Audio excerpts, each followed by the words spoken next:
Hello, good morning. Good morning.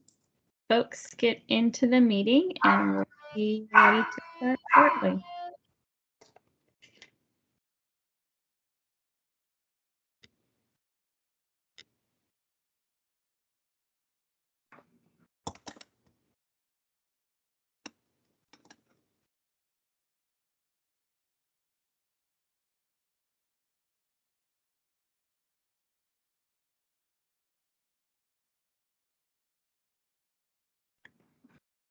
All right. Well, I know we had, with our scheduling challenges, a couple of people who couldn't make it live for some of these first meetings. So I think we'll go ahead and get started. We might have a couple more, one or two more joining us, but we'll go ahead and get started for those of you who are on.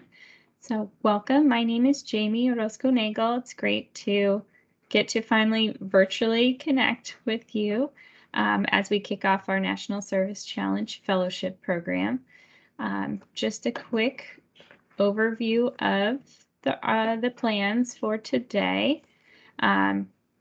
We'll spend a little bit of time on some introductions, but we also will save some more of that kind of in-depth introductions to each other and our organizations for next time.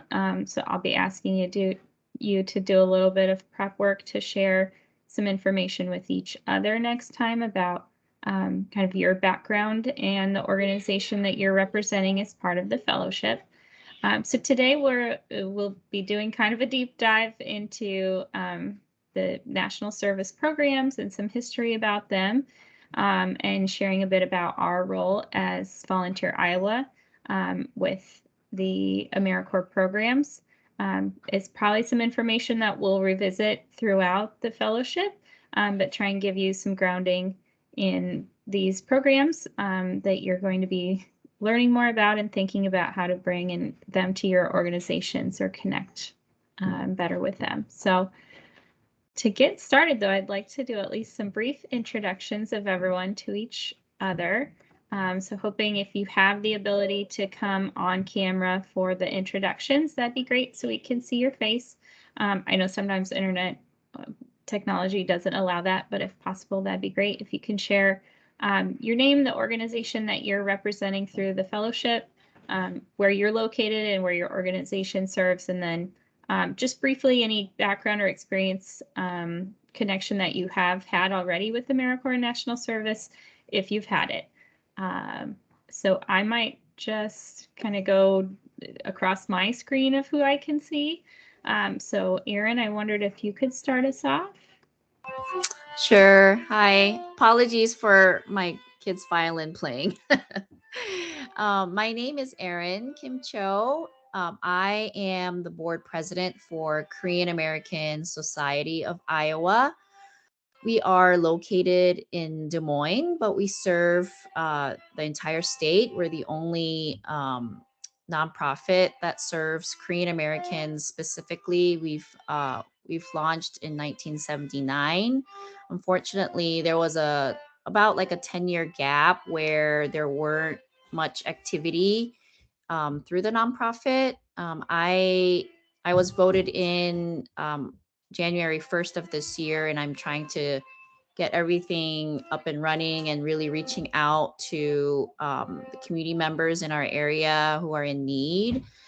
Um, Background and experience with the AmeriCorps National Service. When I was at Embark as a staff member, I was interim director for Rise AmeriCorps program for a short while. So I have experience there managing that program with the team members and a lot of the host sites that the Rise AmeriCorps program works with. Currently, I actually have one Rise member through CASI, through the Rise program. So I have experience in that way as well, managing a member. What else? I think that's it. Great, thank you for sharing. It looks on my screen, I can see Rachel next in order. Do you want to share? Oh, and we can see you right now, but we can't hear you. I'm glad to be the first one to not unmute myself because it's about to happen in these meetings. Yeah, it will. Good morning. My name's Rachel Rockwell, and I'm here in Cedar Rapids, Iowa. And the organization that I'm representing while I'm here is Central City Development Corporation, better known as CCDC, and working on having a DBA. Because Central City Development Corporation has nothing to do with Central City, Iowa, and it have recently been doing work in Linn County where there is a city called Central City also. CCDC was founded in Des Moines and has been around for decades. I joined forces with them in late 2019, kind of as a advisor, consultant to help them kind of do some succession planning, and later joined the board and am now board president and co-director. So our organization focuses on training and developing skill sets for individuals and organizations to help them grow, expand, learn, and the trainings and skill sets that we share are culturally relevant to the populations that we're serving or to organizations who need to have a better understanding of DEI and particularly inclusion, and have been focused over the last couple of years on violence intervention work in Linn County, more recently in Johnson County also. So those are the 3 counties that we're serving at this point, Polk, Linn, and Johnson. I don't know. Oh, AmeriCorps. I was director at Linn County Extension and went through the lovely process of applying for an AmeriCorps member and then managed an AmeriCorps member while I was director there.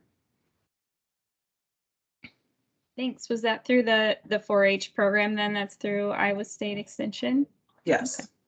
Okay. Great. Thanks for sharing. Yeah. All right. Rama, I have you next in line.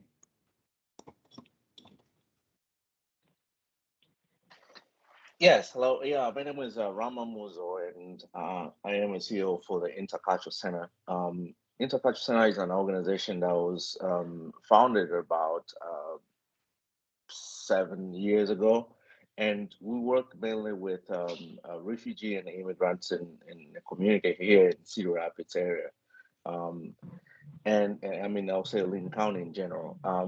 Our mission is mainly working with this particular population on economic development initiatives and basically to improve the quality of living, and really specifically trying to focus on issues that associated with some poverty eradication and stuff like that. So for the organization, I mean, we've been lucky enough to have AmeriCorps VISTA for actually 2 years now in a row, about to go 3rd year. So we've gotten, I mean, quite an experience, and of course, we always, just kind of need to build our own capacity, especially at AmeriCorps VISTA. So when this opportunity comes up, it becomes, I mean, it's something that it's really, really is going to help our organization because the entire program has been so meaningful for us. So yeah, so really, actually, really, kind of really excited about this opportunity. Thanks, Rama. Yeah. I have a call-in number, and I'm not sure if that's separate from the folks I can see logged in, or if that's one of you. 319-888. Hello. Yeah, can you hear me? Yes. Hi, hello everybody. I am Terrence Hollingsworth from Waterloo, Iowa. I'm here with Cedar Valley Focus on Diabetes, or really is Focus on Diabetes. And what we do is we do some diabetes management and community outreach projects throughout the year. We have a big annual event called the Cedar Valley Focus on Diabetes, where we have doctors that come in and give presentations about new research. We also have some resource tables, some of the largest companies in the world that come so that the community can, have direct contact and ask them questions about, their products that they're using. And more importantly, we do free screenings. And we have this big, volunteer base.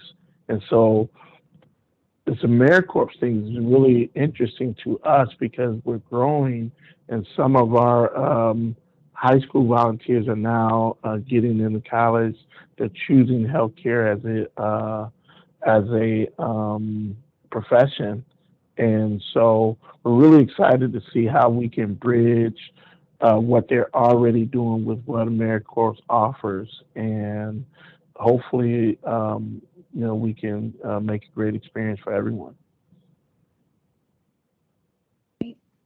Thanks for sharing, Terrence. No problem. There's definitely an interest in, I would say right now, in kind of building AmeriCorps programs that would have a pathway to careers. So definitely some buzz around that topic that you shared. All right, and then Bridget, I have you next on my list. Hello, my name is Bridget Williams Robinson, and my sound is not working great on my device, so I hope everyone can hear me. It did give me the option to do the dial-in, so I think maybe after I get done talking, I might do that option just to see if it works out better. Okay.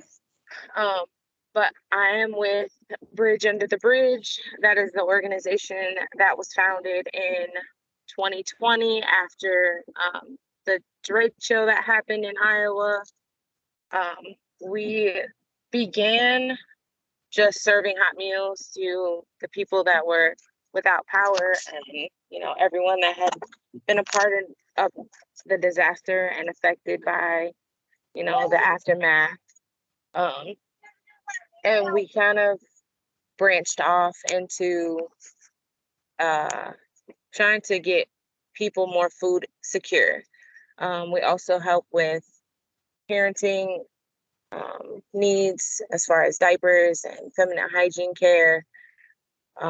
We have different holiday events that we invite families out to. We're trying to bridge the gap between the middle and no income families with everyone else in the world, because there's no difference between, someone that lives in a mansion and drives a nice car as opposed to someone that lives in an apartment and rides the bus.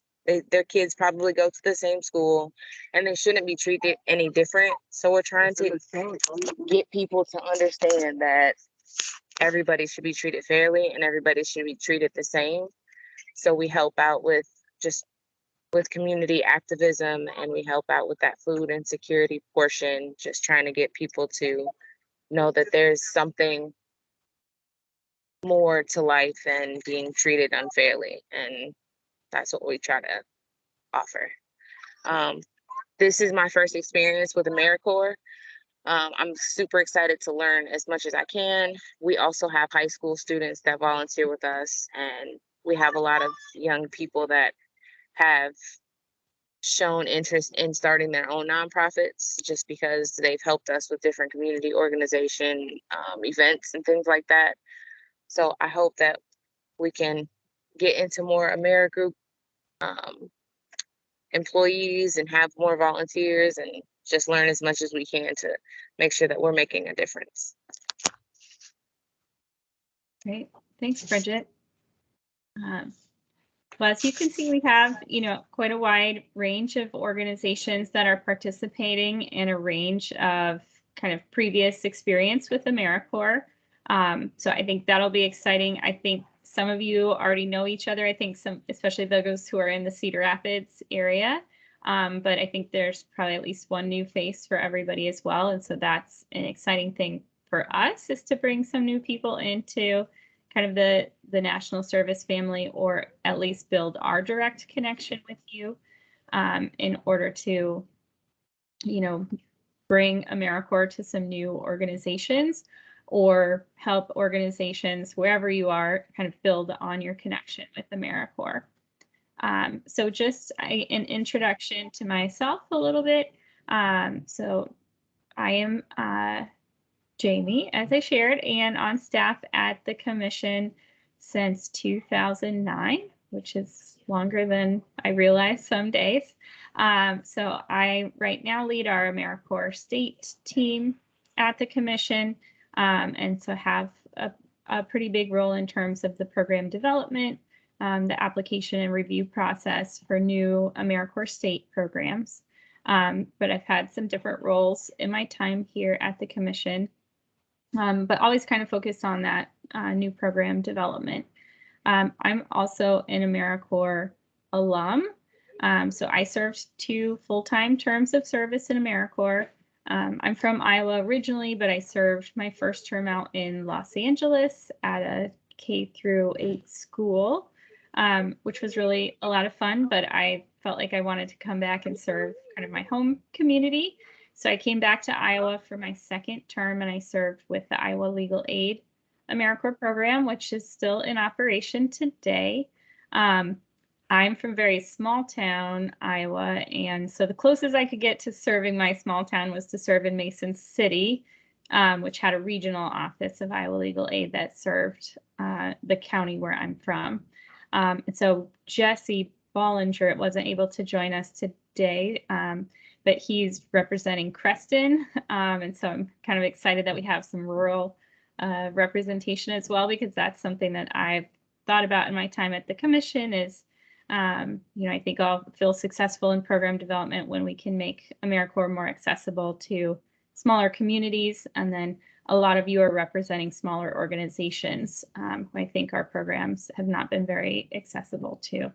So I'm really excited about the learning that I will get to do through this process, to hear more about your organizations and really think about our programs and how we can adapt and make some of this work better for your type of organization. And then I invited my colleague Julie Struck to join us, at least for a portion of today, because Julie leads our AmeriCorps VISTA program, and so also has a pretty big role in program and host site development. And so also maybe a connection for a lot of you post-fellowship if AmeriCorps VISTA is your next step on your path. So Julie, I'd be happy to have you give an introduction as well. Hi, sure. Good morning. Thank you, Jamie. Hello, everybody. I feel like I'm crashing your party, so I do apologize. Jamie did invite me to share some information on VISTA, but I will wait for her cue to do that.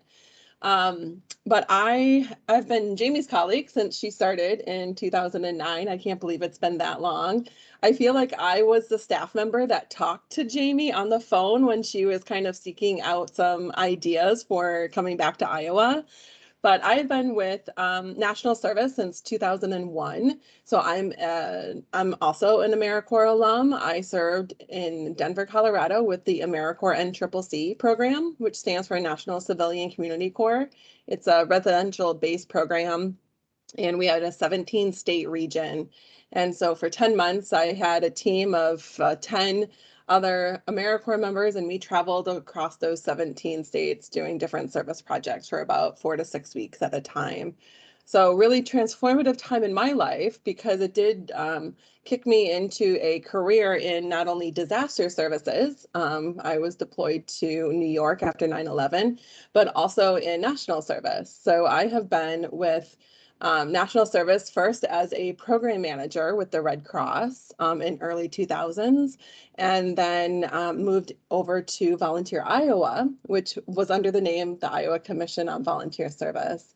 And I have been with them since, as I would say, 2 tours of duty. I took a break in the middle there at some point to do some other endeavors. But my role at Volunteer Iowa now is to manage our statewide VISTA intermediary program. And we have about 30 year-long members who serve with us, and then about 15 or so summer members who have just joined us this week to serve for the summer.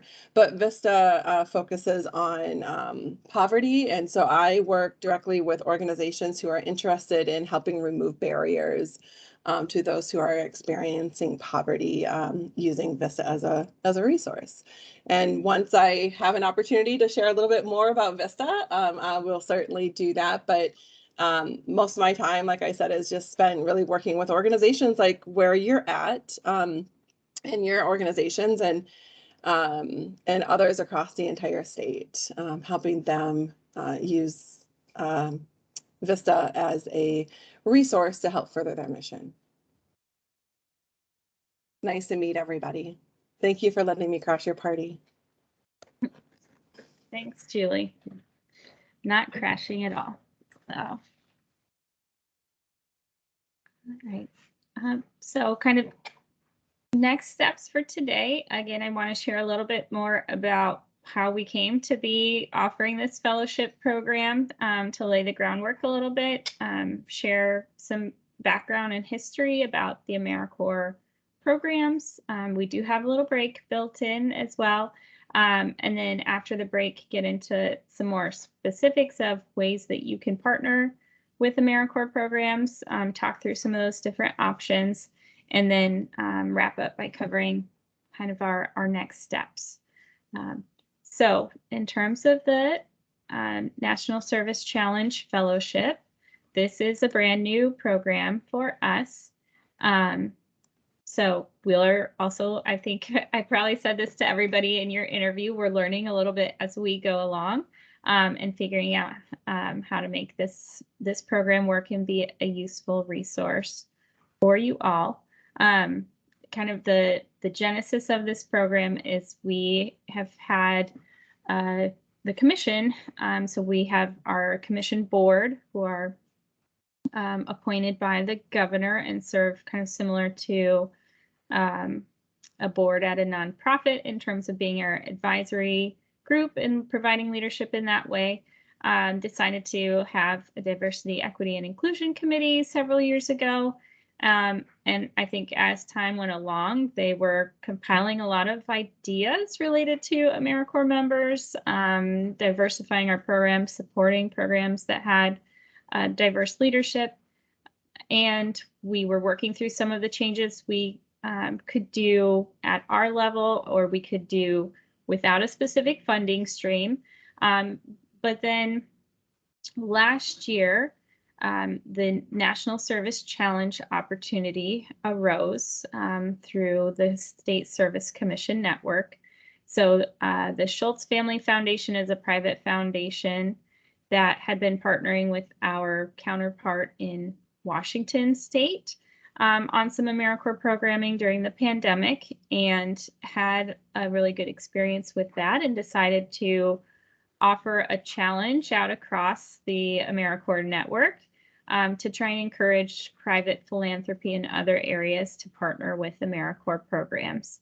And so we, as part of that application, had to find local sponsors who would provide some match to the funding from the Schultz Family Foundation, and propose some activities that would address the key kind of focus area of that Schultz Foundation, which was using national service to leverage AmeriCorps, especially for young people ages 17 to 25. And so looking at having AmeriCorps program participation that really represented the community being served, making sure that the AmeriCorps participants had well-rounded support and, could afford to serve in AmeriCorps, and then also looking at how AmeriCorps could provide career pathways. So we have our application, and we've been doing a lot of different things with the National Service Challenge, which is exciting for us. So I would say it's a pilot year to try out a lot of the ideas that our DEI committee had come up with that we hadn't gotten to try out. And we also are working closely with the RISE AmeriCorps program through Embark, which Erin mentioned that she'd been a staff member for in the past. So they're trying some things kind of just within their program individually, and then we're trying some things at a statewide level. So our project had 5 overall goals and initiatives to address those goals. A lot of those, again, had to do with direct support of existing AmeriCorps members and programs. But you can see where you all fit in is under our goal number 4 is, again, we feel like we can increase that type of programming, programming that enrolls, young people from the community being served. If we also have programs that are led by and operating in those communities. And so we wanted to look at how could we increase that type of AmeriCorps programming in Iowa. And here you are. So our fellowships, again, you're part of our statewide fellowship group. And we are excited to have you. And again, the funding is to help you participate, representing your organization and figuring out how your organization can move forward in their connection with national service. As I said, all of our activities have kind of this 2-pronged approach where we're trying some things at a statewide level. Embark is doing some similar activities within their program area. So they already have some work with ethnic-led community organizations who maybe have an interest in AmeriCorps but don't even have the capacity yet to quite be a host site in their program. So they're doing some capacity building work at that level at the same time as we're doing the capacity building work with organizations at this level. I guess any questions about the just overall kind of how we got here? We do have some time at the end to talk more about the program specifically.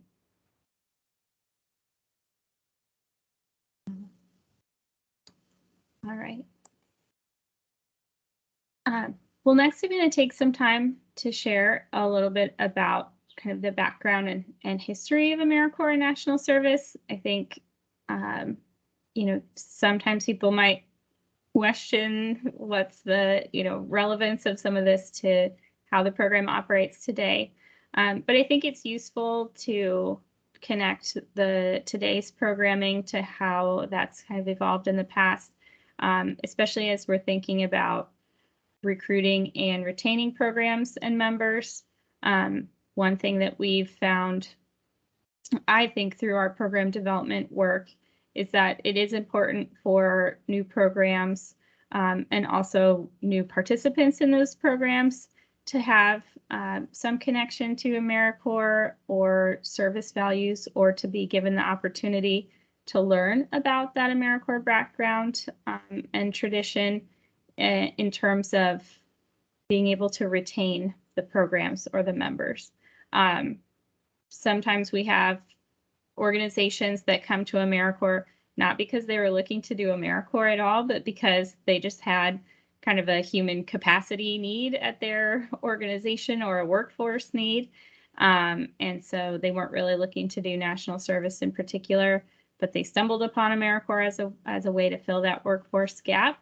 I think that can get people in the door, but the program it is different. It's not just having employees. And so I think to stay in the family and to do it well, it helps to have that understanding of national service and why we think that it's important to have this separate program that is distinct, that's not an intern, not a student, not really a regular community volunteer, and not an employee. And at the same level, when you have a program and you're recruiting people to serve in that program, I think people can come in and do good things, but I think if they're not aware of that role of AmeriCorps and how it's something kind of separate and distinct, sometimes you can see people lose some of that motivation. So we're going to dive into some history of AmeriCorps and service in our country. So when we talk about the history of national service, oftentimes we start with the Civilian Conservation Corps as a key milestone that kind of launched this idea of civilian service to one's country. So created by FDR during the time of the Great Depression. There were millions of young people who participated in this program.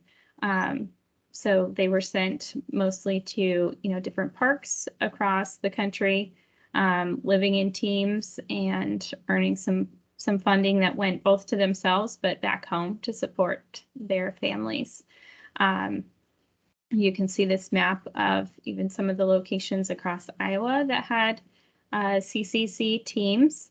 As we'll learn a little bit later on, one of the branches of AmeriCorps today is the AmeriCorps National Civilian Community Corps, but NCCC. So that program is built on this CCC model in terms of being a team-based residential program for AmeriCorps members. I think, one thing that also happened then after the Great Depression and moving into World War II, and a lot of people were engaged in military service. After that time and they came back was when the GI Bill was introduced. And so that became kind of that introduction of linking service to educational benefits, which is something that AmeriCorps builds on today by offering AmeriCorps members who successfully complete their term an education award in return for their kind of civilian service to their country. And I'm going to see if this will let me link out. And I'll see if I can share my screen in a minute to just a little video clip about the CCC.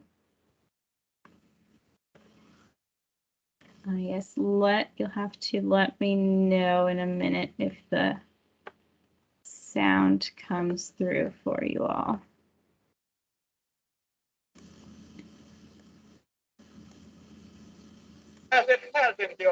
Hear it. Sorry, what was that? We can hear it. Yep.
Jamie, can you restart it? It's not, oh, not doing what it's supposed to be doing. Uh-oh, okay. And if it doesn't work, I was just going to show a little bit more anyway, so.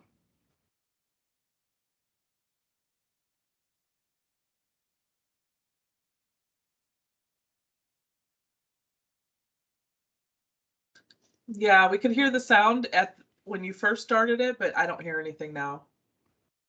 Okay. That's all right. We'll just, there wasn't much more on that section anyway. So I think just, again, sometimes some visuals of seeing that history and connecting it to some early AmeriCorps footage. All right, catch us back up. So, you know, interesting baseline to build on. Obviously, the CCC and kind of that GEI bill who were serving in the military and the CCC still left out a lot of people. You know, young men, for the most part, were part of that official recognition of officially recognized service. Compared to, you know, we know that there were other people doing service, but kind of those official service programs had a certain population they were catering to. Moving forward, coming into the 1960s, in terms of the national service family, we like to talk about Peace Corps as kind of a companion program. It is obviously international service, so looks a little bit different, but also then the Volunteers in Service to AmeriCorps to America program. Both of these were products of the 1960s. So I think many people are familiar with John F. Kennedy's inaugural address and kind of that famous quote of his about ask not what your country can do for you, ask what you can do for your country. And that kind of challenge led him to develop the Peace Corps.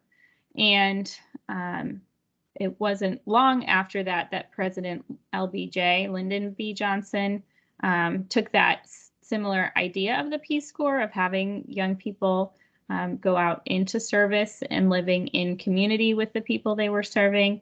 And he brought that back to the United States by creating Volunteers in Service to America in 1964. That was during the War on Poverty years. And so I think VISTA is kind of under the AmeriCorps umbrella nowadays. It's considered one of the branches of AmeriCorps, but it does significantly predate AmeriCorps in its current form because it was originally this War on Poverty program. You can see that legacy in how AmeriCorps VISTA operates today. All of the positions today still need to have a focus that ties back to fighting poverty. And that's because of that origin during the 1960s.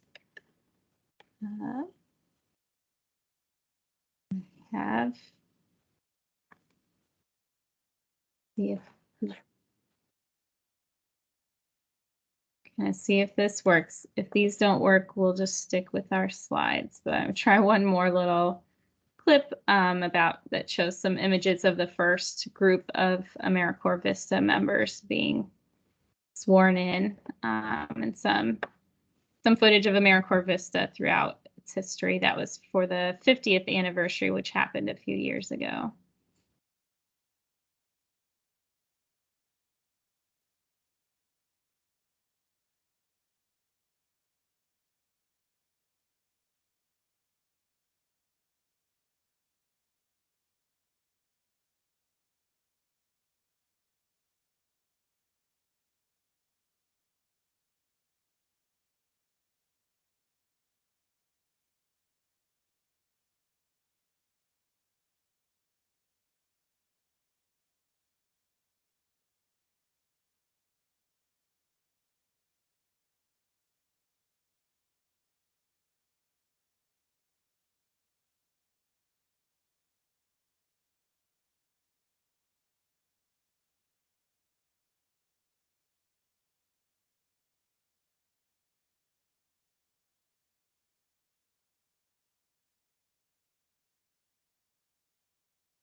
you can see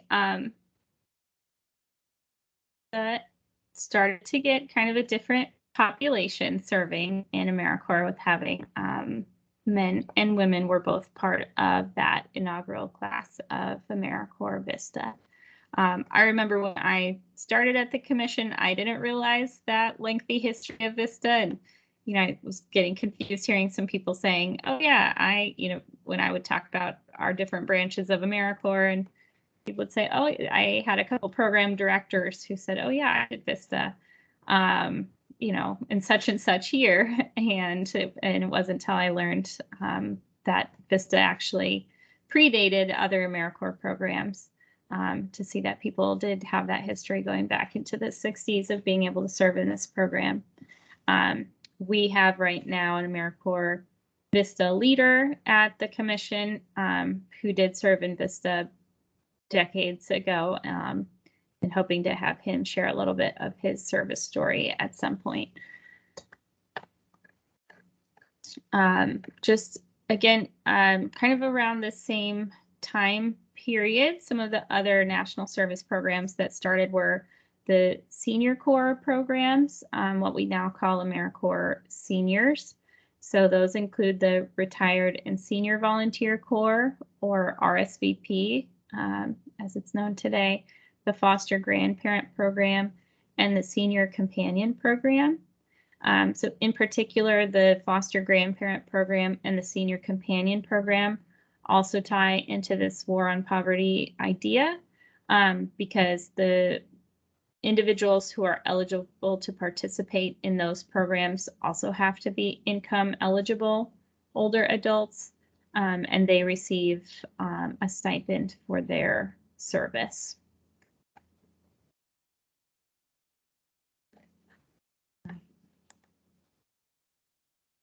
So moving forward in time through our history, so we made it through the 60s. In the 70s, we saw some movement, especially related to national service programming in conservation. So there was a Youth Conservation Corps, which was created for young people ages 15 to 18 at the federal level. That program has gone away in terms of an official program, but it did spur some similar programming in different states that has remained active to this day. So also in the 1970s, California created then its own youth conservation program, which still operates today as California Conservation Corps.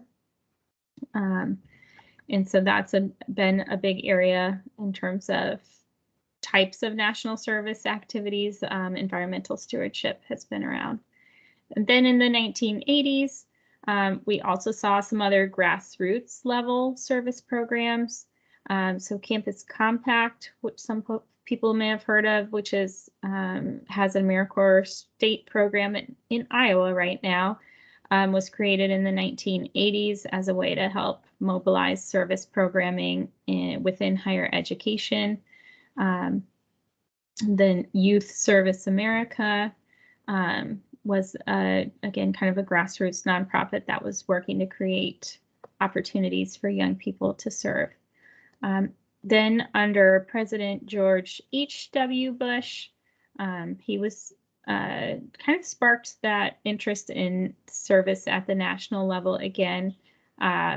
Under him, the National and Community Service Act was passed in 1990.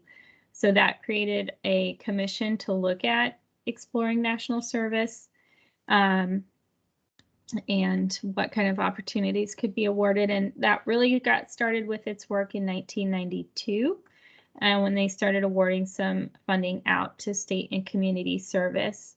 Especially that was focused on service learning programs within schools.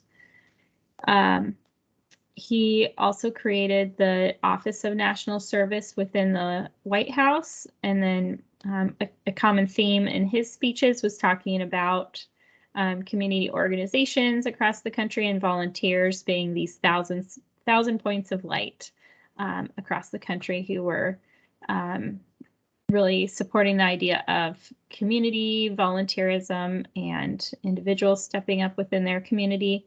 So also started the Points of Light Foundation, which still exists today, to support more community volunteerism. Let's see.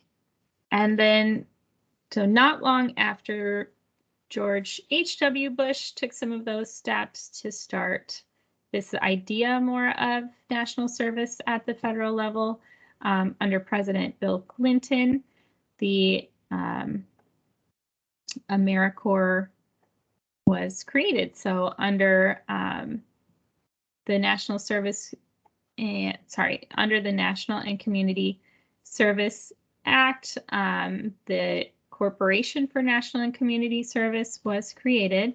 And so that is the federal organization that administers federally funded service programs like AmeriCorps, which was created at that time in the early 1990s.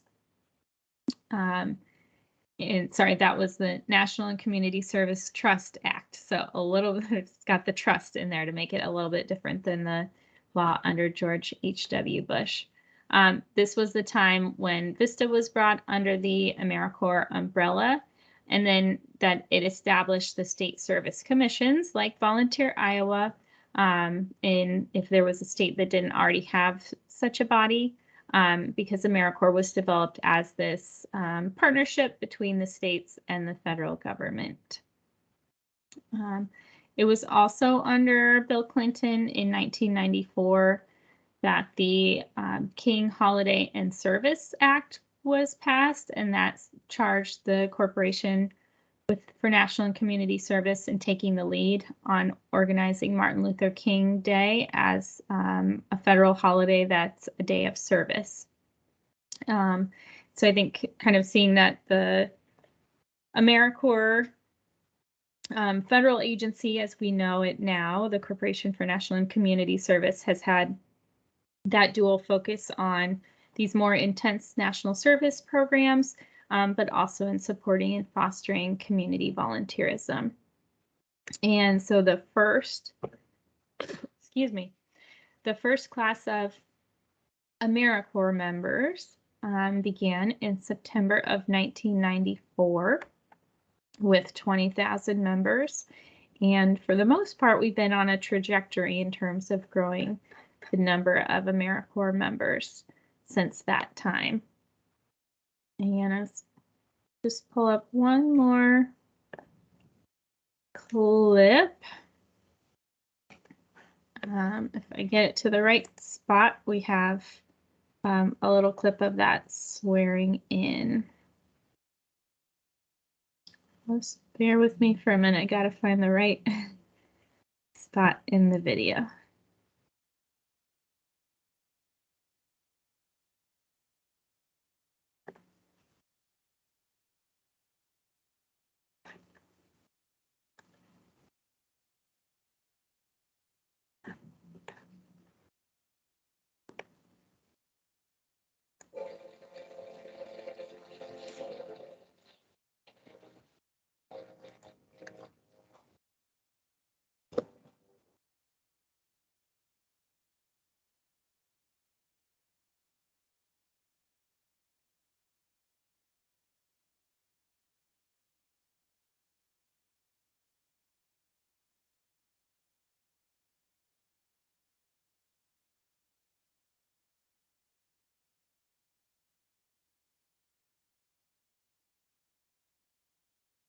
We can't hear the audio on the videos.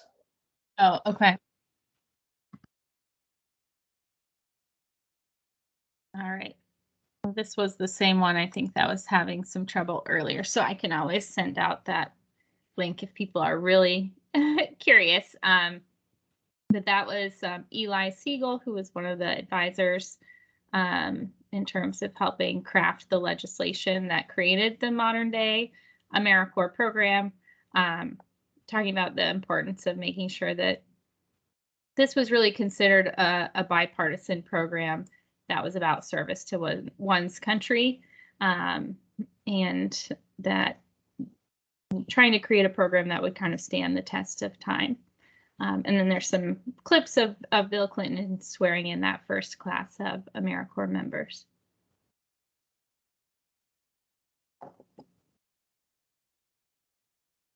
So kind of what's happened with service since then, since our kind of AmeriCorps as we know it was created. Well, under George W. Bush in the early 2000s, he also made a call to service, in particular after the September 11th terrorist attacks.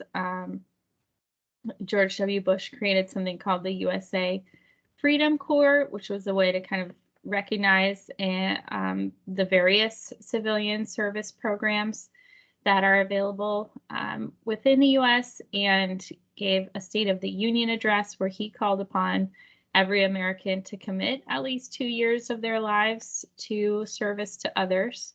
So again, seeing some of that bipartisan leadership that did continue in terms of presidential support for national service. And then under President Barack Obama, the Edward and Kennedy Serve America Act was passed into law. So the Serve America Act was a way to reauthorize, but also expand a lot of the national service programs that had been created in the 1990s under the Corporation for National and Community Service. So an important goal of the Serve America Act was to expand funding for AmeriCorps so that there could be more AmeriCorps members and more AmeriCorps seniors serving. President Obama also supported national service with a campaign called United We Serve. And so I think we saw that was something that continued under many administrations, and with Joe Biden now in office, who was under Obama, he's also been supportive. We have seen at this time there's been some new board members appointed to the Corporation for National and Community Service. That board was kind of seemingly on pause for a while, but being reinvigorated with some new leadership. And we know that there's some of our national service organizations are looking again at promoting some reauthorization language for AmeriCorps again. So looking at what would be some changes that they would like to see in terms of improvements to the program to keep it moving forward.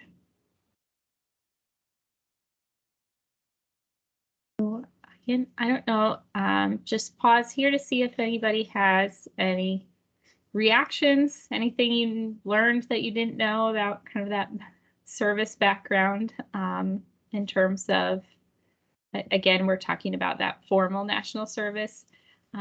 We could give a very different history if we're talking about the history of just community volunteerism in our country, of course. Anything that was of interest to you in that background?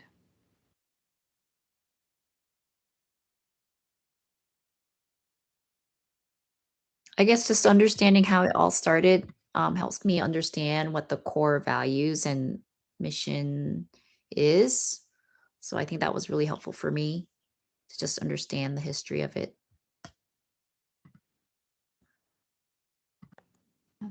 Well, thanks. I would agree with Erin, and then just all of the different names and ways of volunteer service over the years and how they're all have been evolving, and kind of then those that really sustain throughout and are supported through many administrations and still exist to this day, and that even today, as part of this work that we're doing together, it's like looking at how does that continue to evolve. Yep. And I'd say at the state level as well, we've seen that stability in terms of support through different administrations within Iowa, governors of different parties have been supportive of the commission, supportive of AmeriCorps programming in Iowa. So we talked a little bit more about at the national level, but that's something that we have seen also bipartisan support for under the legislature and the governor's office here. So what does AmeriCorps look like today? AmeriCorps, so kind of generally speaking today, is still a national service program that engages individuals in intensive service to meet community needs in return for a living allowance in most cases and an education award. The members can complete their service activities in a very broad range of focus areas, you know, education, healthy futures, disaster response, environmental stewardship, all kinds of different positions can be AmeriCorps positions. We do have 3 branches of AmeriCorps today, AmeriCorps NCCC, AmeriCorps VISTA, and AmeriCorps State and National. So again, AmeriCorps VISTA, we talked a little bit about that history. It continues today as that poverty fighting branch of AmeriCorps. All AmeriCorps VISTA members do capacity building service. So they are the more behind the scenes type members. They can do things like looking for grant funds for an organization, starting up a volunteer program at an organization, looking at curriculum or, you know, program development. And in general, AmeriCorps VISTA members serve full time for a year of service at an organization. Again, they're considered kind of 24/7 members, and they typically, you know, serve in smaller numbers at an organization. Usually there's just 1 or 2 members who are on site at an organization at a time. And oftentimes an organization will have AmeriCorps VISTA members for a limited time period. Much of the time their work is kind of project based. So we need to, you know, raise the funds to launch this new initiative. We have AmeriCorps members to help do that. And then the initiative is started and we don't need the AmeriCorps VISTA members anymore. Now, that's not to say that you can't come up with a new project. Let's say we had a VISTA to raise the funds. Now we want a VISTA to develop a volunteer component to integrate into this program. So then you might have your next group of VISTAs who are working on the next capacity building aspect of that, but they are more of that project-based, behind-the-scenes members. The AmeriCorps National Civilian Community Corps is the program that we said builds on the Civilian Conservation Corps. This is the only AmeriCorps program that has an upper age limit. So it is specifically designed for young people who serve in teams. It's a residential program, and so members go to one of the campuses around the country, including one that we have here in Iowa, in Vinton. They get some initial training, and then they are sent out to do shorter term service spikes, they call them, in communities. So they get exposed to typically a broad range of service activities, and their terms are usually a 10-month long term. So within those 10 months, they'll travel around and complete various projects. Those 2 branches of AmeriCorps are administered directly by the AmeriCorps agency. And in total, you know, if you look at all of the AmeriCorps positions, those are the 2 smaller branches of AmeriCorps. So AmeriCorps State and National is by quite a bit the largest branch of AmeriCorps. These members serve in a range of positions that can be full-time or part-time. They are able to do some capacity building like AmeriCorps VISTA members, but not to the same extent. So these are the members that are more typically engaged in direct service activities.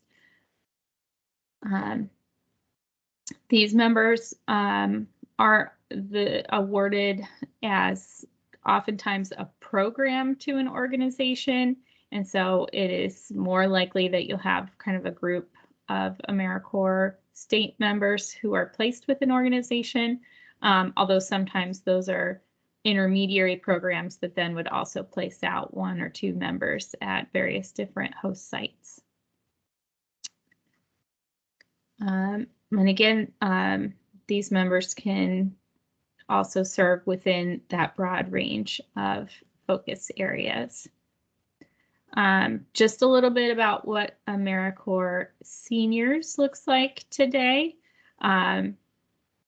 We still do have those same 3 branches of AmeriCorps Seniors that I mentioned were created back in the 1960s. So the RSVP program is a program that engages older adults to do volunteer service. The commitment to RSVP is a bit less intense than most AmeriCorps state positions, though it's a little bit more like a community volunteer. People sign up to do certain positions, but there's not such a specific hours requirement. And there is not any sort of compensation for RSVP volunteers. And foster grandparents are older adults who serve young people. So they can be tutors, they can be mentors. They're placed in like daycares, Head Starts, and schools to serve with young people. Senior Companions is a program that engages older adults to serve other older adults who might need help, in particular with just some of those tasks that they would need to stay independent and living in their own home. So things like shopping and house care and things like that. Foster grandparents and senior companions, participants do receive a small stipend for their service. So that's just kind of a quick look at AmeriCorps today. We have a little break to take, and then we will talk a little bit more about Volunteer Iowa as a commission, our role in relation to the AmeriCorps agency, and then talking about our role in terms of these AmeriCorps programs and how we help organizations connect with them. So we're about 5 minutes behind. I wanted to allow about a 10-minute break so we can come back instead of 10:40 like it says here, we can come back at 10:45. We'll see you in a bit.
Nope.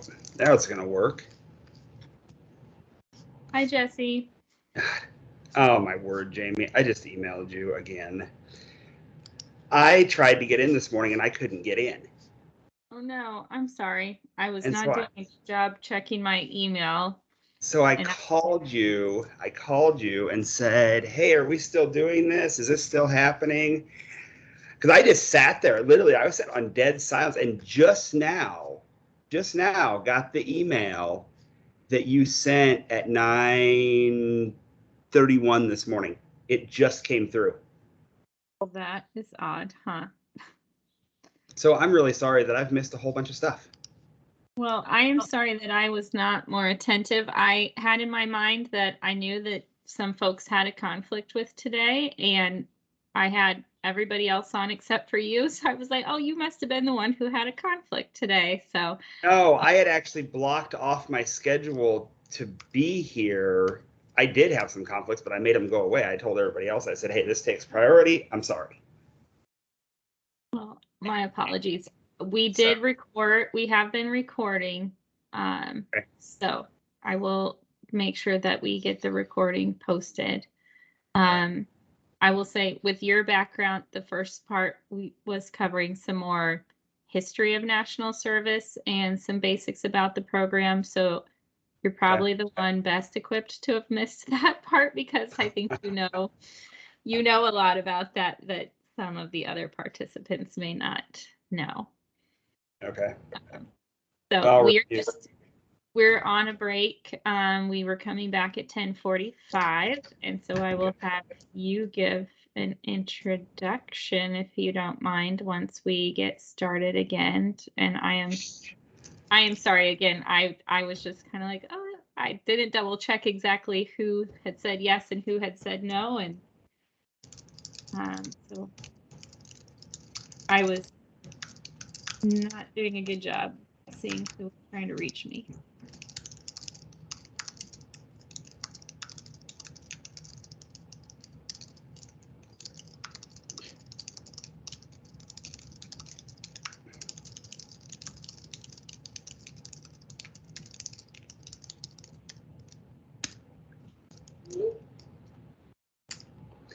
So we're until 11:30, you said? Yes. Okay. Yep. And then, yeah, if you send the recording out, then I can. We also haven't seen the agreement come through yet. Yeah, I think there is, sometimes our legal and compliance review takes longer than I expect. So this has been one that's been kind of caught up in things. So I'm sorry that is being delayed. That's all right. I'm just trying to make sure I didn't miss it. So appreciate that. You did not.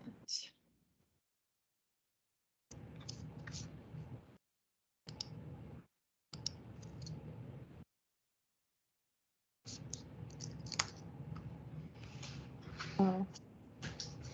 How was your morning otherwise? Good. I was sitting here doing paperwork and problem solving. But I was like, I had to figure out what to do. You know, when this didn't all happen, I was like, oh, okay. Right, because yeah. What I'm doing now. So I had plenty to do, but it was fine. Just been in my office. So we will see.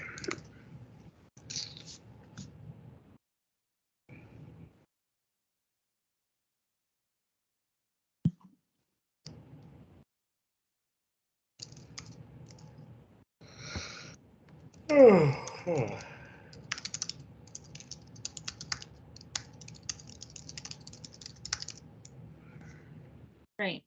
I have 10:45. I guess are folks back from break? If you could give away a thank you or a note in the chat or a hello.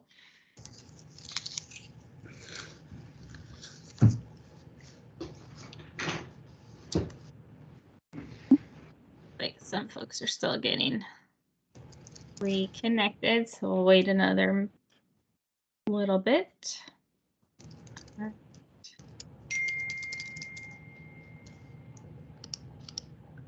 Well, I am happy that we have Jesse with us now. So excited that everybody was able to get on.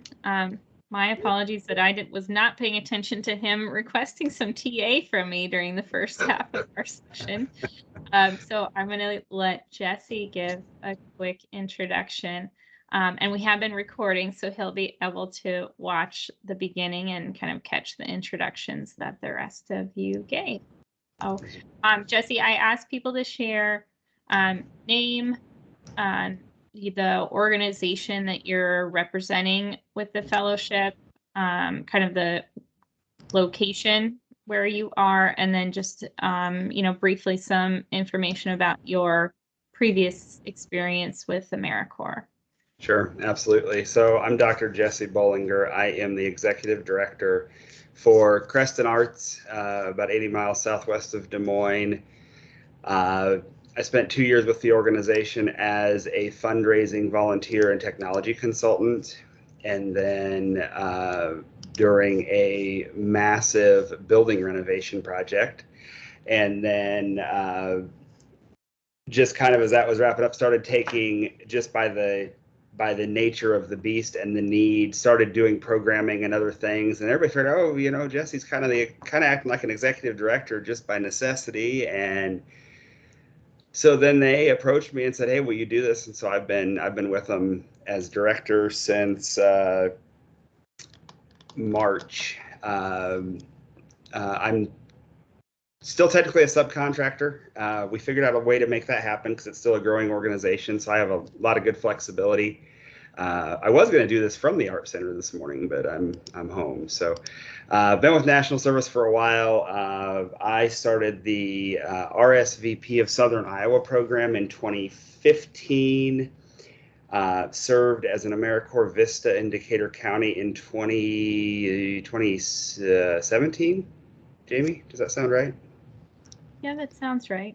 Yeah, and then in 2019 published Calling All Volunteers, New Ideas for Recruiting and Managing, which talks a lot about national service, CNCS, and all the good things. And I'm excited. It just came out in audio format on Audible here about a month and a half ago. Yeah, So, congrats. yeah. So anyway, that's me. Happy to be here. Great. Thank you. Yeah.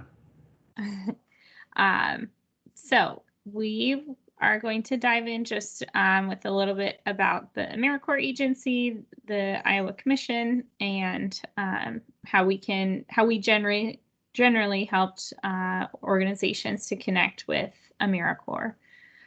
So the AmeriCorps agency is what the Corporation for National and Community Service, or CNCS, now goes by as kind of its public name. So that's at the federal level, the agency that kind of oversees and administers the funding for AmeriCorps programs. Besides, that funding, grant making role, they also lead the days of service activities that happen at a federal level. So we talked a little bit about Martin Luther King Jr. Day being a day of service, and then the other kind of federally recognized day of service is 9/11 Day of Service and Remembrance. So the agency tries to encourage service and volunteerism on those days. Another program that we will talk a little bit about, but is a little bit different from the AmeriCorps grant funding, is the Volunteer Generation Fund. So that is another fund that comes out of the AmeriCorps agency and provides grants in order to promote community volunteerism. So Volunteer Iowa also is a grantee of the Volunteer Generation Fund, and we use those funds to help support something called Service Enterprise, which encourages organizations to use especially skilled volunteers and volunteers throughout their organization, and also to try and expand volunteer centers across Iowa. And then just more generally, the AmeriCorps agency tries to provide some infrastructure and just look at different ways of helping individuals connect to organizations that have service opportunities. Looking at this chart, sometimes I think it's just helpful to try and visually organize a little bit of how does this system work. So the AmeriCorps federal agency has some programs that they do administer and operate directly out of their headquarters or grant funding. So in particular, the AmeriCorps National Direct programs. So those are multi-state AmeriCorps programs. Those grants are awarded out of their, Washington, D.C. office. The AmeriCorps agency, though, also does have some regional offices around the country. So in Iowa, our regional office is located in Kansas City. And so there are some local staff, local in terms of Midwest type local staff who support some of their programs that are in Iowa and across that North Central region. So the the AmeriCorps Seniors programs, and then AmeriCorps VISTA are the programs that are pretty much operated or supported out of those regional offices. And then we talked about the AmeriCorps National Civilian Community Corps, and that they have those regional campuses, including the Vinton campus. I didn't mention that there's also something called FEMA Corps AmeriCorps, which is based on that NCCC model, but with a specific focus on disaster response. And so there's also FEMA Corps members who are served and placed out of the Vinton campus in Iowa. And then Volunteer Iowa, we're the State Service Commission. And so we administer AmeriCorps state grants. So those would be the AmeriCorps programs that operate just within Iowa, as compared to those national grants, which are multi-state grants. We are a grantee of AmeriCorps VISTA, so we have our own AmeriCorps VISTA program that we operate. We're also a grantee of AmeriCorps Seniors, a new grantee with a demonstration project we'll be starting. And then we are a volunteer generation fund grantee and administer those. So sometimes we are the funder, as in the case of AmeriCorps State. Sometimes we're just kind of another funding recipient, like other nonprofits or government entities around Iowa, and we operate our own program, like for the AmeriCorps VISTA program. So what is a state service commission? We talked that state service commissions were created back in the 1990s, at the time that AmeriCorps was created, with the idea of advancing state service and making sure that this was a local and a federal partnership. That was part of this idea of making sure that they could continue to retain bipartisan support for national service, is to say that there's a federal investment, but there also should be some state level kind of decision making and operation of the program. So the Iowa Commission on Volunteer Service kind of grew out of that creation of the state service commissions. But in Iowa, we had kind of a history to build off of in terms of creating the commission. Before there were state service commissions authorized, there was a governor's office of volunteerism in Iowa that was created under Governor Ray, if I'm getting my history correct. And so that office was created initially to sponsor volunteerism connected to state agencies and their work. And so then when the commission format was created and structure, the Governor's Office on Volunteerism became the commission. But I think you can see that legacy in Iowa, that our commission does quite a lot. Some commissions in other states are more narrowly focused on just AmeriCorps State, and they work on, getting AmeriCorps State applications and awarding out AmeriCorps State grants, and they don't do much else besides that. But here at Volunteer Iowa, we really envision our work much more broadly than that. We see our role as supporting service and volunteerism beyond just AmeriCorps and national service. So we talk about our work in kind of three main areas. We're trying to develop an interest in volunteerism among organizations.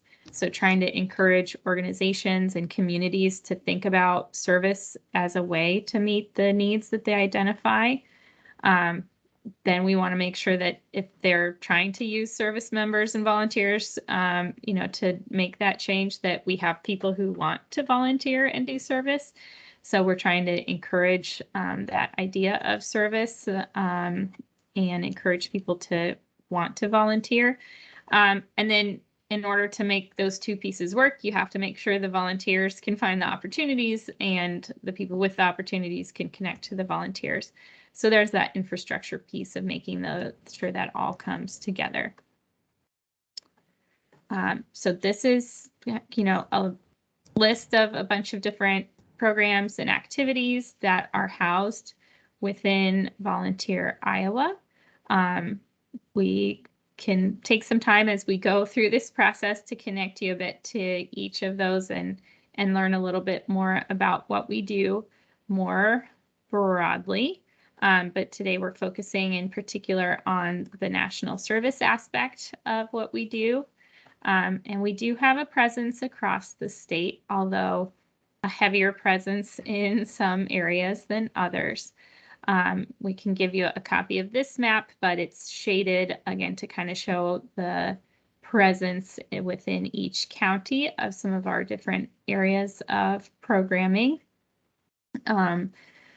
We are excited to have some opportunities to keep growing. And if you look at this map just for AmeriCorps, it looks a little bit different. The gaps are in some different areas than gaps in our programming as a whole. And I'm going to call Julie back in as we get into just a little bit more about our work in terms of national service. And sharing a little bit more about the ways that we usually help organizations connect to AmeriCorps in, programming in particular here in Iowa. So right now, what does AmeriCorps State and AmeriCorps VISTA programming look like for Volunteer Iowa? For the program year that we're just wrapping up, for AmeriCorps State, the 21-22 grant year, we have 24 grants that were awarded. Those were about 20 program grants and 4 planning grants. We have those grants that are, again, their service activities do cover all 99 counties, but we don't have individual members placed in every county. We award those as grants. We provide TA training and support to the programs and do some monitoring of them. Julie, I don't know, were you able to hop back on? I'm here. All right. Do you want to share just kind of a snapshot about what our Volunteer Iowa AmeriCorps VISTA programming looks like right now? Yeah, absolutely. Okay, I have an echo. Does it echo on your end? It's not for me. Okay, all right. Not I'm gonna anymore. power through. It's gonna be like I'm at the Grand Canyon. All right. So the Volunteer Iowa VISTA program was started like over a decade ago, I believe. And it's evolved, which is national service. National service evolves to meet the needs in the community. And we've done the same with our Volunteer Iowa VISTA program. And what it looks like today is we are a statewide intermediary, which means that we are able to work with organizations, small and large, and everything in between, rural and urban, all over the state, to help leverage VISTA to help support, in a nutshell, creating, expanding, or researching something that is of a need within that organization, trying to accomplish something in the community. So it's a very flexible program. And we have, as you see here, 17 unique host sites across the state. Rama with the Intercultural Center of Iowa is one of our host sites. And BARC used to be one of our host sites. And we have those host sites, and they all have one to many VISTAs that serve in their organizations year long, about a 40-hour work week for 12 months. And our role is that we manage all of the stuff, because it is a federal program. Federal programs are not easy, especially if you are a small nonprofit or if you are a small department even within a large nonprofit. And one of the benefits of having a VISTA program through Volunteer Iowa is that we're able to help support those organizations in placing a VISTA member to do all the great work that they do, so that they can focus on the project. And we at Volunteer Iowa help focus on the performance, the monitoring and compliance, and all of the things that go along with managing a federal grant. And so unlike the AmeriCorps State program that Jamie just mentioned, we do not provide grants. So we don't provide dollars to our organizations that we work with. Rather, we provide people to serve within their organizations. And it's been a great program, and we would love to expand our programming, especially in areas that are underserved. I can just tell you right now, the Quad Cities area, I don't know if anyone's in the Quad Cities, but the Quad Cities does not have any of our resources there for VISTA. And so we are always looking for opportunity to connect with organizations, no matter your size or what service activities you have going on, just so that we can make sure that VISTA is an option on the table to help serve your mission. And I do see we have someone who joined us that wasn't on when I started, and that's Jesse. And Jesse is a former VISTA member. I don't know how many years ago that was, Jesse, but I feel like it's been maybe 4 years ago or something like that. But anyway, so Jesse is a VISTA alum of the Volunteer Iowa AmeriCorps program. Yeah, well, thanks, Julie. And I'm just going to, looking at the time, I want to share just a little bit more, getting into kind of those different ways to partner with our programs in terms of being a host site, being a sponsor, and what does that look like for AmeriCorps State versus AmeriCorps VISTA. So, you know, when you're a host site for an AmeriCorps or sometimes the Senior Corps program, that's a role where you're agreeing to have an AmeriCorps member serve at your location. You are typically then responsible for making sure that that individual has the resources they need to carry out their assigned tasks at your organization. Oftentimes you have to pay kind of a fee, and you're providing that supervision to the AmeriCorps member. So Julie was talking about how with the AmeriCorps VISTA program, we are the program sponsor. So we have some of those grant administration requirements. For AmeriCorps State, we are never the program. We're always administering the grant, and we have community organizations who are the program, and they look for host sites. So there's kind of that role.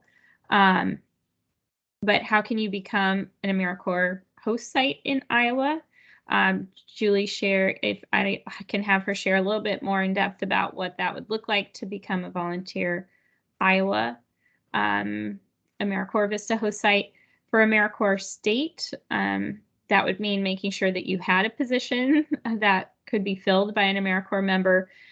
We would want to talk to you about those activities and see if they would fit in with on any of our current programs that do utilize external host sites, and then connect you to that program staff. So our programs operate on a program year that typically starts in the fall and runs through the summer. But different member positions can be onboarded at different times. So for AmeriCorps VISTA, do you want to share a little bit more about that, Julie? Yeah, about becoming a host site. So one of the really great things about VISTA is that we recruit host sites, what I call evergreen. So at any point throughout the entire calendar year, we're always working and connecting with organizations that either connect with us because they've heard about VISTA and want to get more information, or that we just kind of hear through the grapevine that might be a good fit to help with whatever it is that they're doing. And so one of the really easy components of this is that we have a guidance document and an application, which I always compare us to the AmeriCorps state and national side, as Jamie's kind of smiling there, because their application process is pretty intense because you're getting money. You know, you're getting hundreds of thousands of dollars typically.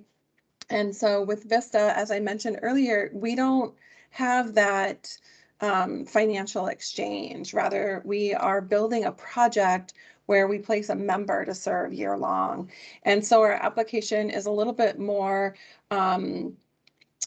qualitative. So we ask a lot of different questions about your capacity as an organization to supervise a member and really kind of drill into what your goals and your needs are. And so through that application process, we have a short review period. And, within a couple months of initially starting to research VISTA and how it could help your organization to looking at the application guidance and completing that application, it could be within just a couple months, you could be in recruitment for a VISTA member. And so, like I said, that kind of is, it's evergreen. It happens all throughout the year. Where we're constantly bringing members on board. Members are exiting our program successfully, and we are bringing on new organizations, which typically stay with us for about 3 to 5 years, is kind of the average length or time span that an organization is with us with the VISTA program. Thanks, Julie. Well, again, I guess just a reminder, we're kind of breezing through some highlights of these partnership opportunities to give you a little bit of an introduction, but don't be too worried about nailing down all the details, because a lot of this is what we'll be talking to you about more in depth moving forward, is kind of looking at your organization, what are your needs, and coming up with kind of a plan of what would be good next steps for you in terms of partnering with National Service. So if it seems like we're kind of going fast, this isn't meant to be the end all be all. This is kind of that brief introduction to some of these opportunities. So on that note, I'm going to kind of skip over and maybe let folks check out some of the slides later if they have an interest in AmeriCorps Seniors partnerships. Again, kind of a next step in terms of being a host site would be applying for your own grant or program through one of the branches of AmeriCorps. As Julie said, that can be a pretty intense process. So it's usually something that's farther down the line in terms of an organization that has pretty strong capacity and then also has a need for a more significant level of AmeriCorps member investment.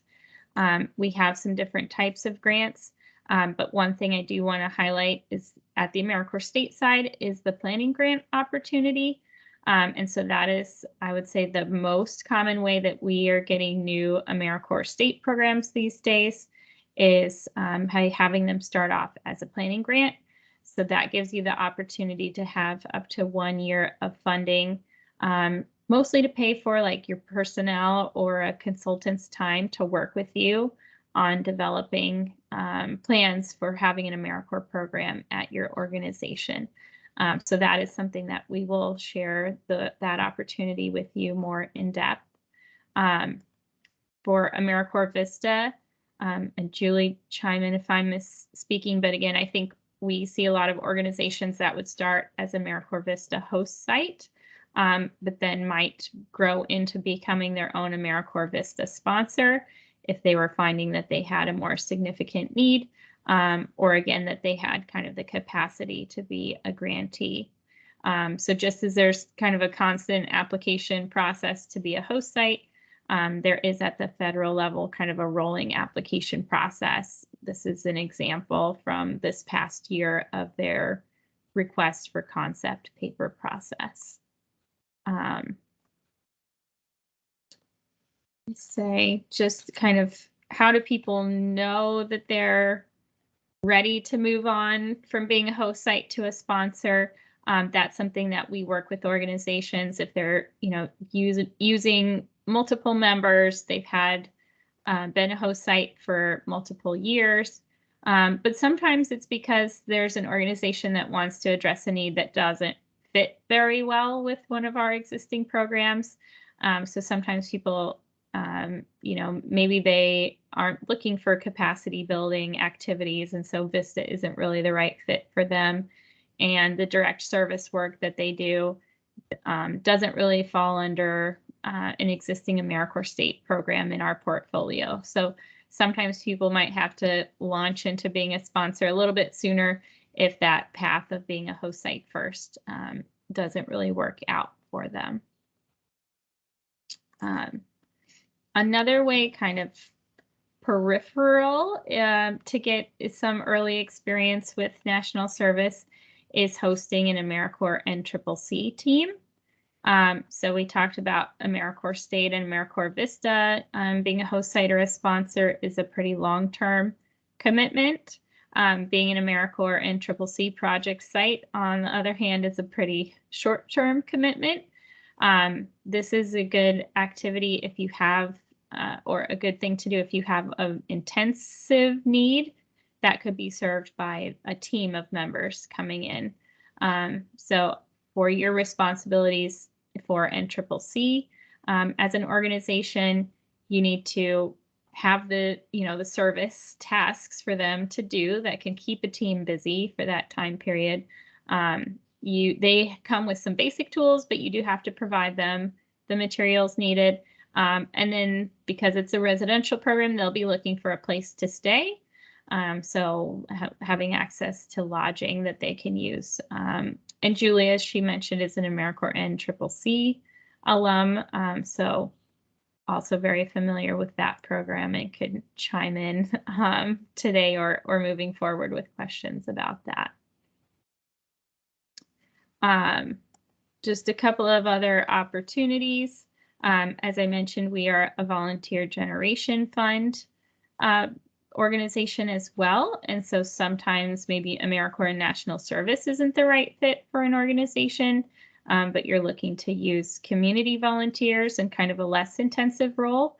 Or maybe you're you're already doing a lot of volunteer management, and you're realizing that, hey, we could really expand our role in terms of supporting volunteers for other organizations in our community. That's kind of Volunteer Generation Fund could provide some support for you to go through our service enterprise training, or potentially to apply for funding if you determine that maybe the right role for your organization is to be a broader volunteer connector organization in your community.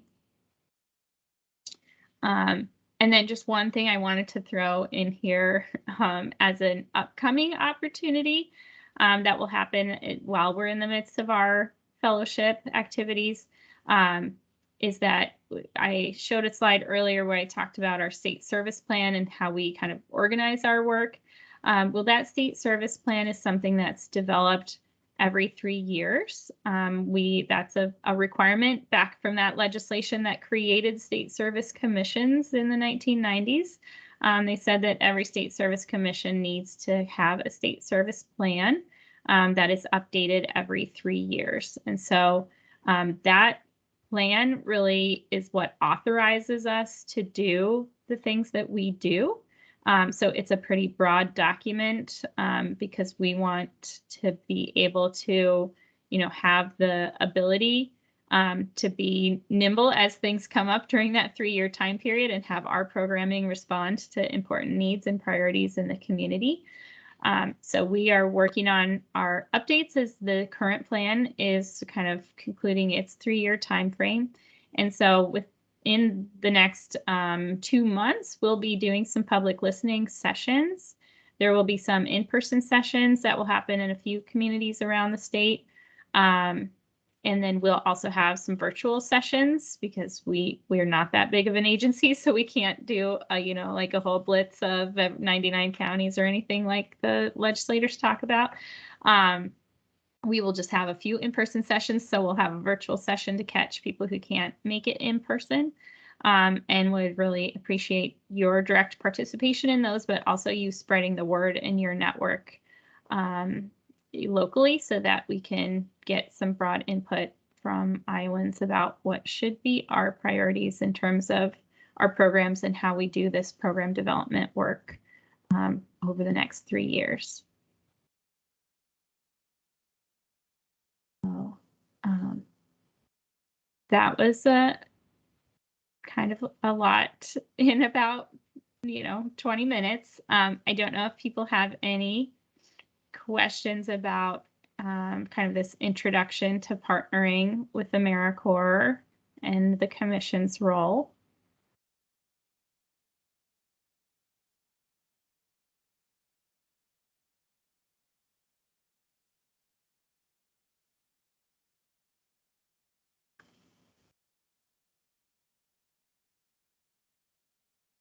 Jamie, I'm just going to mention really quickly, this is Julie. So one of the really great things about Volunteer Iowa and all of the partners we work with is that we've got somebody probably for you. Like if you are in a particular community and you want to learn a little bit more, maybe do like a little site visit where members are serving, or talk with another VISTA project about how do they really make it work for them.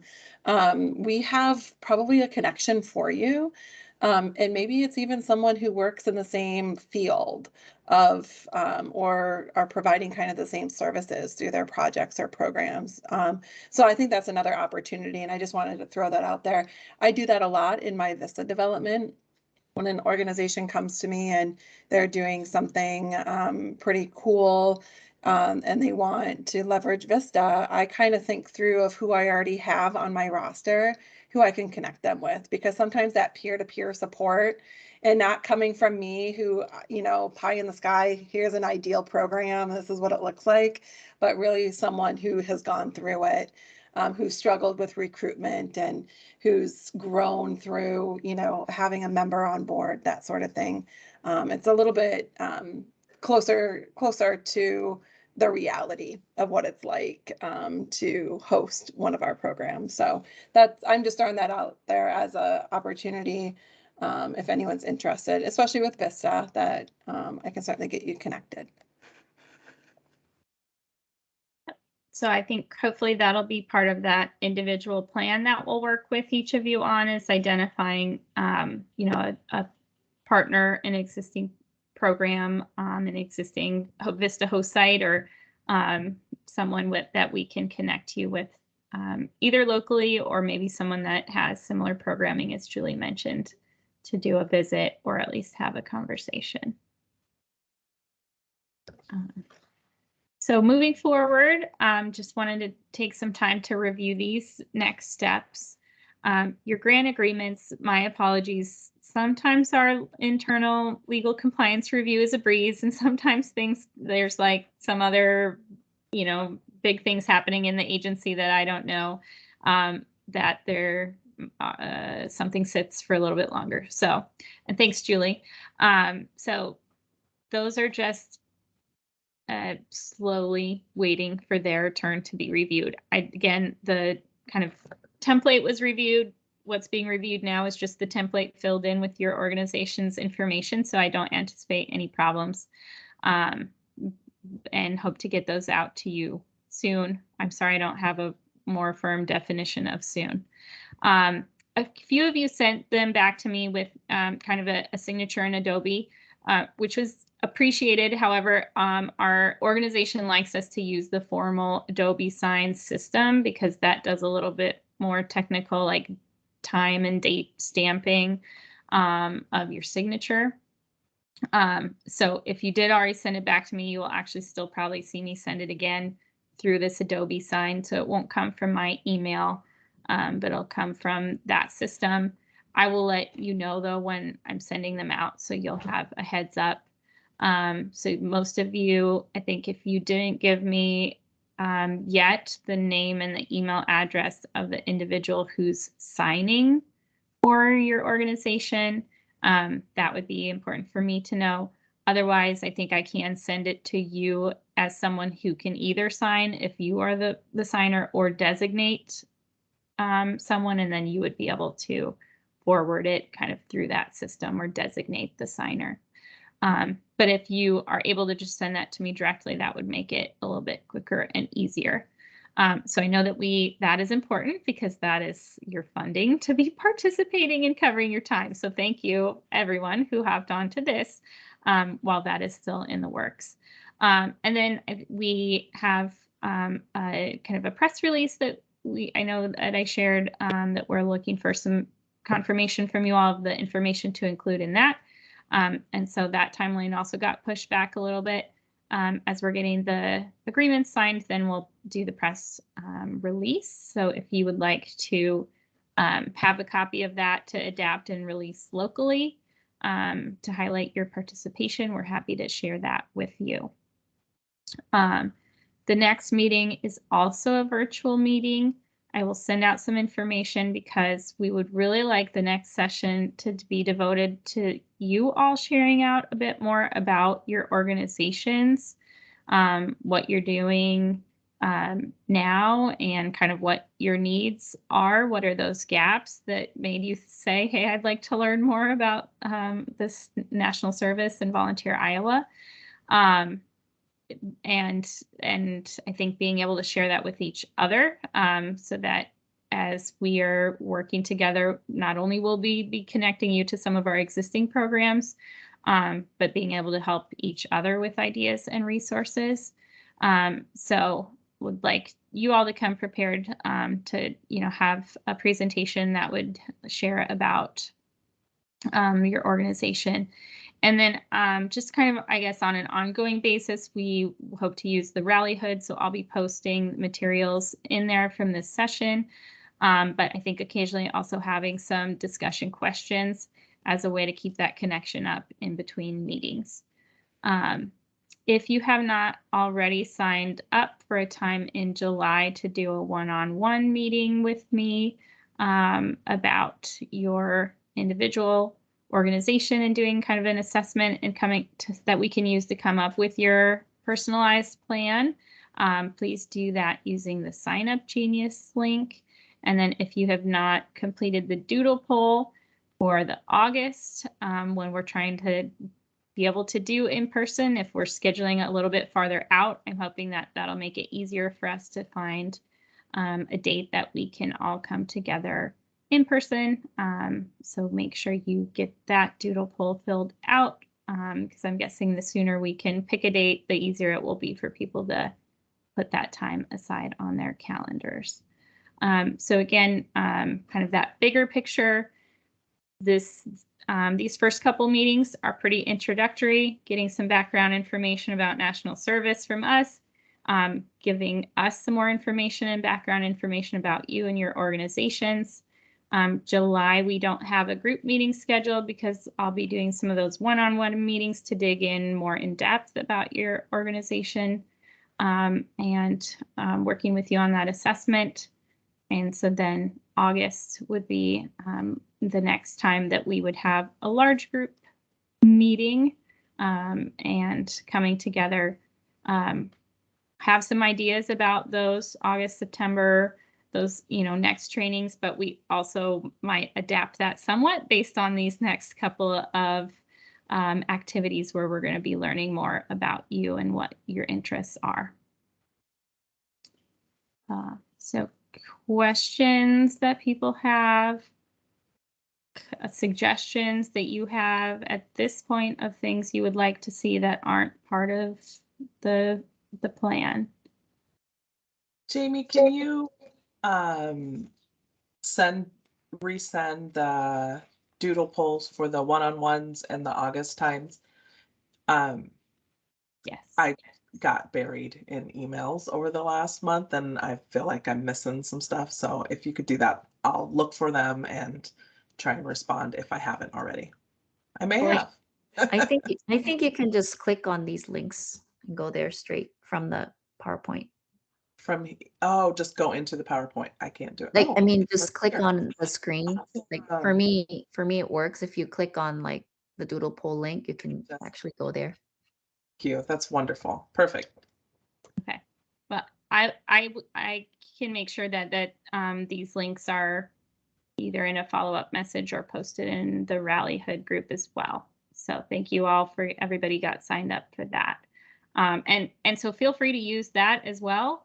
It doesn't have to be just me initiating conversation in there, but if something comes up and you have a question that would be useful to put to this group, you can just post on that message wall. If you have a document or something that based on your kind of work with AmeriCorps already that you think, hey, people might want to look at, this is what we've used for our, like Rama has something about training his VISTAs, or Jesse, information about your book, then share that. You can post documents, you can post links, and you can post messages in there.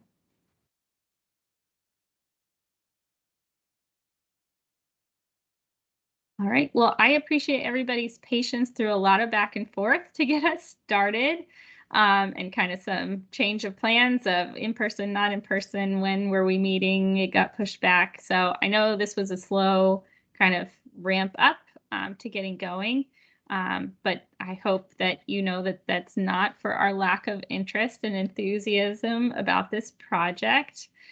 We are so glad to be doing this activity. I would say it's something we've been thinking about in some version or another for a long time of, how do we get to people in those early stages of thinking about AmeriCorps and provide that support, make sure that we have an on-ramp for organizations. So we are really glad to have you be part of this program and look forward to kind of what's ahead in terms of working with you all. So that's all I have. So I'll finish that unusually for me a couple of minutes early, and hope you all have a great rest of your Friday and a great weekend. Thank you, Jamie. Thank you so much.